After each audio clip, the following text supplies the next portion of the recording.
Hello मेरी shining star. तो आज हम कर रहे हैं हिंदी पाठ्य पुस्तक मनस्वी कक्षा 8 by Galaxy Publication Magic Mind series, अध्याय 5 अकबरी लोटा। पाठ प्रवेश, लाइफ स्किल्स यानी जीवन कौशल। कभी कभी जीवन में ऐसी स्थिति बन जाती है कि दुख के बीच भी हास्य के क्षण उभर आते हैं। ये क्षण हमारे लिए अनमोल होते हैं। इन्हें जितनी बार याद करो उतनी ही बार हमारे चेहरे पर मुस्कान आ जाती है। प्रस्तुत पाठ में लेखक ऐसा ही एक हास्यपद अनुभव आपके साथ बांटना चाहता है। लाला झाऊलाल को खाने पीने की कमी नहीं थी। काशी के ठठेरी बाजार में मकान था। नीचे की ओर दुकानों से 100 रुपये मासिक के करीब किराया उतर आता था। अच्छा खाते थे, अच्छा पहनते थे, पर 250 रुपये तो एक साथ आंख सेकने के लिए भी न मिलते थे।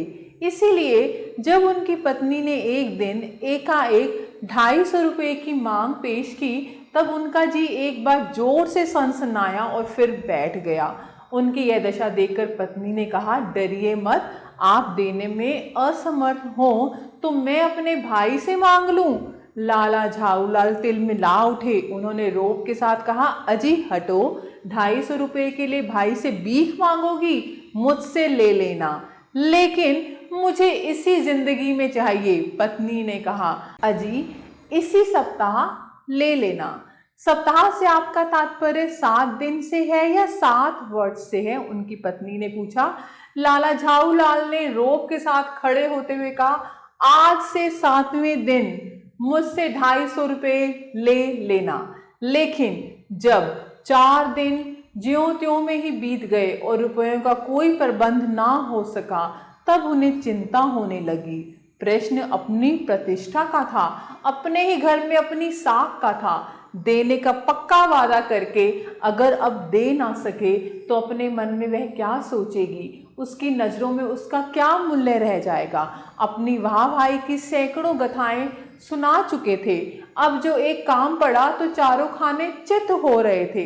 यह पहली बार उसने मुंह खोलकर कुछ रुपयों का सवाल किया था। इस समय अगर दुम दबाकर निकल भागते हैं तो फिर उसे क्या मुंह दिखलाएंगे? खैर, एक दिन और बीता। 5वें दिन घबरा कर उन्होंने पंडित बिलवासी मिश्र को अपनी विपदा सुनाई। संयोग कुछ ऐसा बिगड़ा था कि बिलवासी जी भी उस समय बिल्कुल खुख थे, यानी उनके पास भी कुछ नहीं था।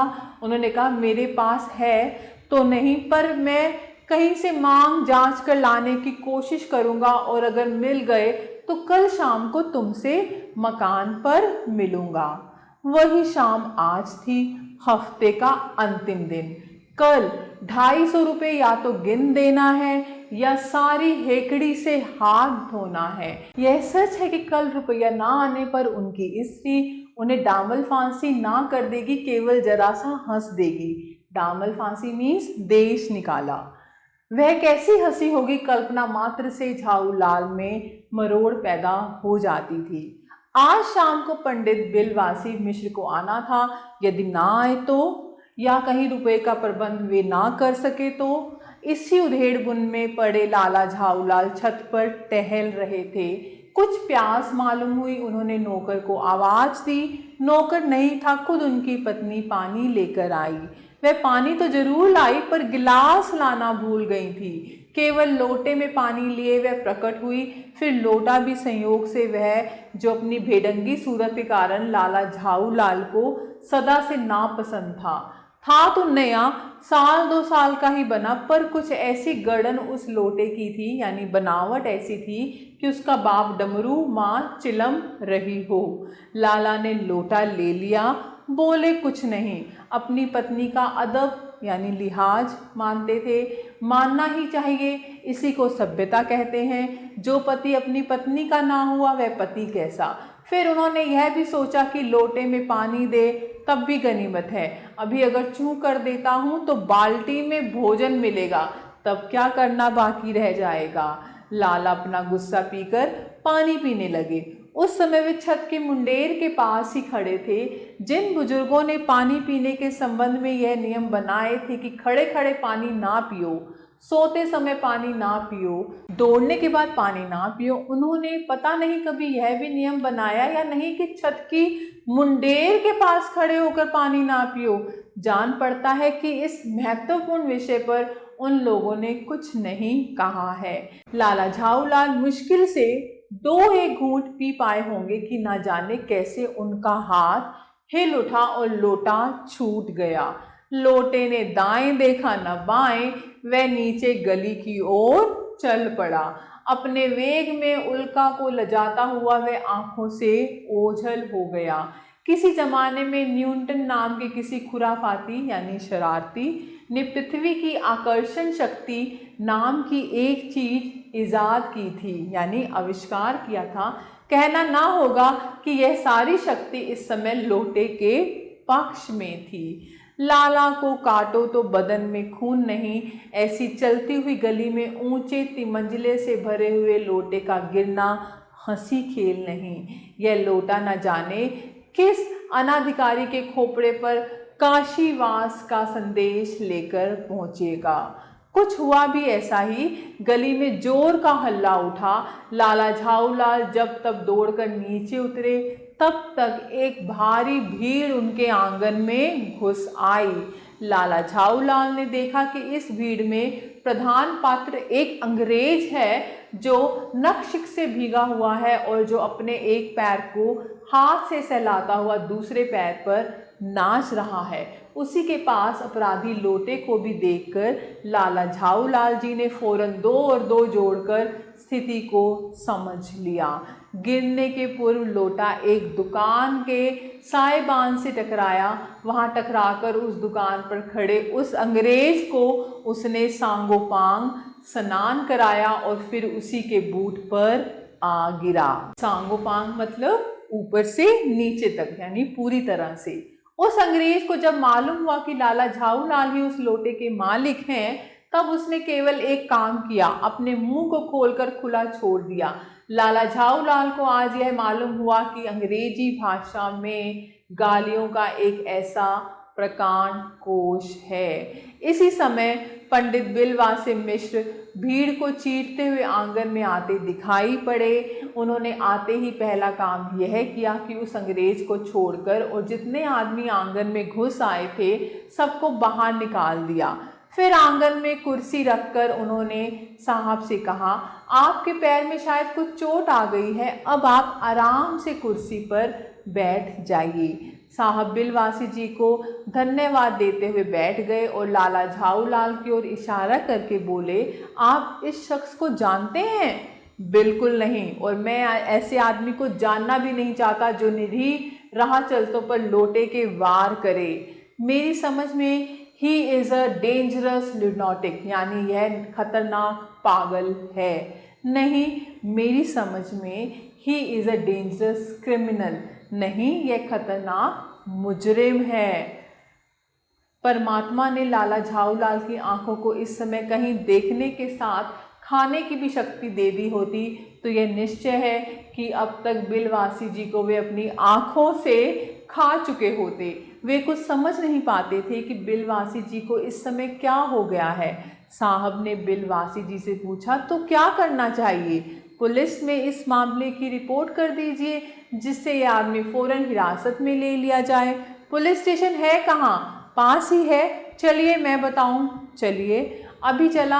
आपकी इजाज़त हो तो पहले मैं इस लोटे को इस आदमी से खरीद लूं। क्यों जी, बेचोगे? मैं 50 रुपये तक इसके दाम दे सकता हूँ। लाला झाऊलाल तो चुप रहे, पर साहब ने पूछा, इस रद्दी लोटे के आप 50 रुपये क्यों दे रहे हैं? आप इस लोटे को रद्दी बताते हैं? आश्चर्य, मैं तो आपको एक विग और सुशिक्षित आदमी समझता था। आखिर बात क्या है, कुछ बताइए भी। अंग्रेज ने कहा, जनाब यह एक ऐतिहासिक लोटा जान पड़ता है। जान क्या पड़ता है? मुझे पूरा विश्वास है कि यह एक प्रसिद्ध अकबरी लोटा है जिसकी तलाश में संसार भर के म्यूजियम परेशान हैं। अंग्रेज ने कहा, यह बात? जी जनाब, 16वीं शताब्दी की बात है। बादशाह हुमायूं शेर शाह से हारकर भागा था और सिंध के रेगिस्तान में मारा मारा फिर रहा था। एक अवसर प्यास से उसकी जान निकल रही थी। उस समय एक ब्राह्मण ने इसी लोटे से पानी पिलाकर उसकी जान बचाई थी। हुमायूं के बाद अकबर ने उस ब्राह्मण का पता लगाकर उससे इस लोटे को ले लिया और इसके बदले में उसे इसी प्रकार के 10 सोने के लोटे प्रदान किए। यह लोटा सम्राट अकबर को बहुत प्यारा था, इसी से इसका नाम अकबरी लोटा पड़ा। वह बराबर इसी से वजू करता था। सन 57 तक इसके शाही घराने में रहने का पता है, पर इसके बाद लापता हो गया। कोलकाता के म्यूजियम में इसका प्लास्टर का मॉडल रखा हुआ है। पता नहीं है लोटा इस आदमी के पास कैसे आया। म्यूजियम वालों को पता चले तो फैंसी दाम लेकर खरीद ले जाएं। इस विवरण को सुनते सुनते साहब की आंखों पर लोभ और आश्चर्य का ऐसा प्रभाव पड़ा कि वे कोड़ी के आकार से बढ़कर पकौड़ी के आकार की हो गई। उसने बिलवासी जी से पूछा, तो आप इस लोटे का क्या करिएगा? मुझे पुरानी और ऐतिहासिक चीज़ों के संग्रह का शौक है। मुझे भी पुरानी और ऐतिहासिक चीज़ों के संग्रह करने का शौक है। जिस समय ये लोटा मेरे ऊपर गिरा था उस समय मैं यही कर रहा था। उस दुकान से पीतल की कुछ पुरानी मूर्तियां खरीद रहा था। जो कुछ हो लोटा मैं ही खरीदूंगा। वाह, आप कैसे खरीदेंगे? मैं खरीदूंगा, यह मेरा हक है। हक है? जरूर हक है। यह बताइए कि उस लोटे के पानी से आपने स्नान किया या मैंने? आपने। वह आपके पैरों पर गिरा या मेरे? आपके। अंगूठा उसने आपका भुरता किया या मेरा? आपका। इसलिए उसे खरीदने का हक मेरा है। यह सब बकवास है। दाम लगाइए, जो अधिक दे वह ले जाए। यही सही, आप इसका 50 रुपया लगा रहे थे, मैं 100 देता हूँ। फिर बिलवासी जी ने कहा, मैं 150 देता हूँ, मैं 200 देता हूँ, अजी मैं 250 देता हूँ। यह कहकर बिलवासी जी ने 250 के नोट लाला झाऊलाल के आगे फेंक दिए। साहब को भी ताव आ गया। उसने कहा, आप 250 देते हैं तो मैं 500 देता हूँ, अब चलिए। बिलवासी जी अफसोस के साथ अपने रुपए उठाने लगे, मानो अपनी आशाओं की लाश उठा रहे हों। साहब की ओर देखकर उन्होंने कहा, लोटा आपका हुआ, ले जाइए, मेरे पास 250 से अधिक नहीं है। यह सुनना था कि साहब के चेहरे पर प्रसन्नता की कूंची गिर गई। उसने झपट कर लोटा लिया और बोला, अब मैं हंसता हुआ अपने देश लौटूंगा। मेजर डगलस की डींग सुनते सुनते मेरे कान पक गए थे। मेजर डगलस कौन है? मेजर डगलस मेरे पड़ोसी हैं। पुरानी चीज़ों के संग्रह करने में मेरी उनकी होड़ रहती है। गत वर्ष वे हिंदुस्तान आए थे और यहाँ से जहांगीरी अंडा ले गए थे। जहांगीरी अंडा? हाँ, जहांगीरी अंडा। मेजर डगलस ने समझ रखा था कि हिंदुस्तान से वे ही अच्छी चीज़ें ले सकते हैं, पर जहांगीरी अंडा है क्या? आप जानते होंगे कि एक कबूतर ने नूरजहां से जहांगीर का प्रेम करवाया था। जहांगीर के पूछने पर कि मेरा एक कबूतर तुमने कैसे उड़ जाने दिया, नूरजहां ने उसके दूसरे कबूतर को उड़ाकर बताया था कि ऐसे। उसके इस भोलेपन पर जहांगीर दिलो जान से न्यौछावर हो गया। उसी क्षण से उसने अपने को नूरजहां के हाथ कर दिया। कबूतर का यह एहसान वह नहीं भूला। उसके एक अंडे को बड़े जतन से रख छोड़ा। एक बिलोर की हांडी में वह उसके सामने टंगा रहता था। बाद में वही अंडा जहांगीरी अंडा के नाम से प्रसिद्ध हुआ। उसी को मेजर डगलस ने 5 साल यानी पिछले साल दिल्ली में एक मुसलमान सज्जन से 300 रुपये में खरीदा। यह बात। हाँ, पर अब मेरे आगे दून की नहीं ले सकते। मेरा अकबरी लोटा उनके जहांगीरी अंडे से भी एक पुश्त पुराना है। इस रिश्ते से तो आपका लोटा उस अंडे का बाप हुआ। साहब ने लाला झाऊलाल को 500 रुपये देकर अपनी राह ली। लाला झाऊलाल का चेहरा इस समय देखते बनता था। जान पड़ता था कि मुंह पर 6 दिन की बड़ी हुई दाढ़ी का एक एक बाल मारे प्रसन्नता के लहरा रहा है। उन्होंने पूछा, बिलवासी जी, मेरे लिए 250 रुपया घर से लेकर आए, पर आपके पास तो थे नहीं। इस भेद को मेरे सिवाय मेरा ईश्वर ही जानता है, मैं नहीं बताऊंगा। पर चल, आप कहाँ चले? अभी मुझे आपसे काम है 2 घंटे तक। 2 घंटे तक? हाँ, और क्या। अभी मैं आपकी पीठ ठोंक कर शाबाशी दूंगा, 1 घंटा इसमें लगेगा, फिर गले लगाकर धन्यवाद दूंगा, 1 घंटा इसमें भी लग जाएगा। अच्छा, पहले 500 रुपये गिनकर सहेज लीजिए। रुपया अगर अपना हो तो उसे सहेजना एक ऐसा सुखद मनमोहक कार्य है कि मनुष्य उस समय सहज में ही तन्मयता प्राप्त कर लेता है। लाला झाऊलाल ने अपना कार्य समाप्त करके ऊपर देखा, पर बिलवासी जी इस बीच अंतर्ध्यान हो गए। उस दिन रात्रि में बिलवासी जी को देर तक नींद नहीं आई। वे चादर लपेटे चारपाई पर पड़े रहे। 1 बजे वे उठे। बहुत धीरे से अपनी सोई हुई पत्नी के गले से उन्होंने सोने की वह सिकड़ी निकाली जिसमें एक ताली बंधी हुई थी। फिर उसके कमरे में जाकर उन्होंने उस ताली से संदूक खोला। उसमें 250 के नोट ज्यों के त्यों रखकर उन्होंने उसे बंद कर दिया। फिर दबे पांव लौटकर ताली को उन्होंने पहले की तरह अपनी पत्नी के गले में डाल दिया। इसके बाद उन्होंने हंसकर अंगड़ाई ली। दूसरे दिन सुबह 8 बजे तक चैन की नींद सोए।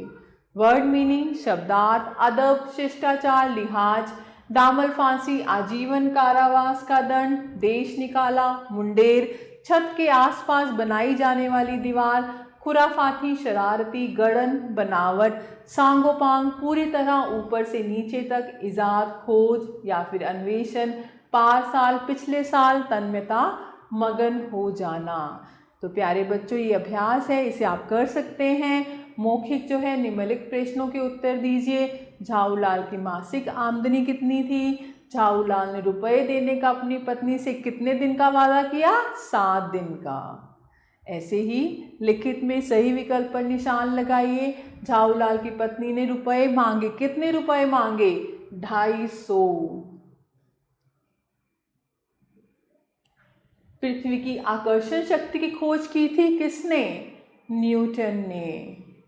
झाऊलाल के हाथ से लोटा छूटकर गिरा कहाँ पर? अंग्रेज के ऊपर। ऐसे रिक्त स्थान हैं, आप कर सकते हैं। ऐसे किसने कहा? और निम्नलिखित प्रश्नों के उत्तर दीजिए। ऐसे हम भाषा करते हैं। एक ही शब्द में आगे पीछे शब्दांश जुड़कर उसके अर्थ में परिवर्तन ला देते हैं। मूल शब्द एक ही रहता है, इससे अनेक शब्दों की रचना हो सकती है जिसे शब्द परिवार कहते हैं। जैसे ज्ञान शब्द से अज्ञान, विज्ञान, ज्ञानी आदि शब्दों की रचना होती है। तो निम्नलिखित शब्दों से 3 नए शब्द बनाइए। धर्म जैसे है अधर्म, धर्म भाव, तो आप ऐसे बना सकते हैं। ऐसे ही निम्नलिखित वाक्यों में प्रयुक्त रेखांकित पदों के 4 पद परिचय दिए गए हैं। इनके लिए उचित विकल्प चुनिए। जैसे क, मुझे इसी जिंदगी में चाहिए। मुझे का आप इसमें पद परिचय देंगे। हफ्ते का अंतिम दिन था, ऐसे आप भी कर सकते हैं। ऐसी सोच विचार है। इस कहानी में आपने 2 चीज़ों के बारे में मज़ेदार कहानियाँ पढ़ी, अकबरी लोटे कहानी और जहांगीरी अंडे की। आपके विचार से ये कहानियाँ सच्ची हैं या काल्पनिक? तो आप बता सकते हैं, अपने विचार व्यक्त कर सकते हैं। एक गतिविधि है, नूरजहां के द्वारा कबूतर उड़ा देने की घटना की जानकारी प्राप्त कीजिए। मैं आशा करती हूँ आपको यह अध्याय अच्छे से समझ आया होगा। प्यारे बच्चों, आप सभी बच्चों का तहे दिल से धन्यवाद। हमेशा खुश रहें और स्वस्थ रहें।